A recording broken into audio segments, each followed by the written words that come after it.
শোভা মহিলা মঙ্গল সমিতি। আপনারা দেখছেন একটি বাচ্চা শিশু, তার দেহতে অনেক রক্ত নাই।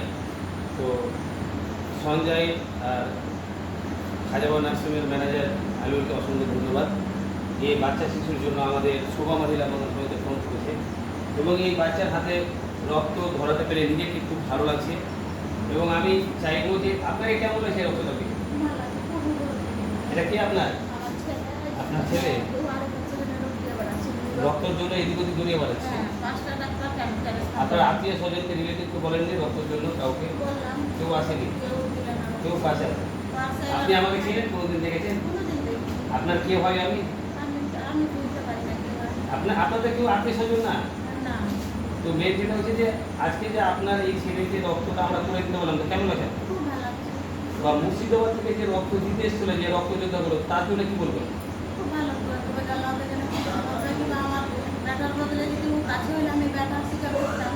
তো এই মাকে অসংখ্য ধন্যবাদ যে যিনি রক্ত দিয়ে গেছেন, সে যদি কাজে থাকতো তাকে ছেলে বলে আপন করে নিত, তার সাথে ভালোবাসা দিত। তো যা হোক, যিনি রক্ত দিয়ে গেছেন, আমরা সবাই ওনার জন্য দোয়া করব যেন উনি ভালো থাকে, সুস্থ থাকে। আর আমরা এইভাবেই মানুষের পাশে দাঁড়ানোর চেষ্টা করছি। অনেক রকম অনেকজন মানুষ ভালো কাজ করতে গেলে বিভিন্ন রকম শব্দ প্রয়োগ করে, নিজেতে কিছু করবে না, অপরকে করার সুযোগও করে দেবে না, অপরকে ধন্যবাদও জানাবে না। তো যারা এই ভিডিওটা দেখছেন, আমি চাইবো যে আপনারা মানুষের উপকার যতটা পারছেন করছেন, কিন্তু যারা করছে তাদের জন্য দোয়া করবেন বা তাদেরকে ধন্যবাদ জানাবেন, তাদেরকে উৎসাহ দেবেন, তারা আরও বেশি করে মানুষের বা সমাজের কাজ করার চেষ্টা করবে। তো আমরা সবসময় চেষ্টা করেছি মানুষকে ভালো বার্তা দেওয়া, ভালো সমাজের জন্য এগিয়ে যাওয়া। সে রক্ত বলে না, বিভিন্ন রকম সমাজসেবার কাজে হয়, সেটা আমরা যদি একত্রভাবে যদি করি তো অবশ্যই সমাজ বা দেশ আমাদের এগিয়ে যাবে।